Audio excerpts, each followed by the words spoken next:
જપ્ત કરેલ। માનનીય કચ્છ કલેક્ટરના માર્ગદર્શન હેઠળ ફ્લાઇંગ સ્ક્વોડ કચ્છની તપાસ ટીમ દ્વારામાં કેટલીક કાર્યવાહી કરવામાં આવી।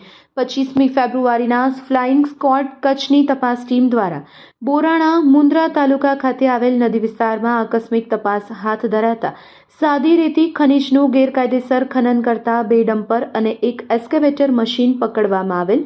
આ 3 વાહનોને સીઝ કરી મુન્દ્રા પોલીસ સ્ટેશન ખાતે કસ્ટડીમાં સોંપવામાં આવેલ, જેની આગળની કાયદેસરની કાર્યવાહી હવે પછી હાથ ધરવામાં આવશે।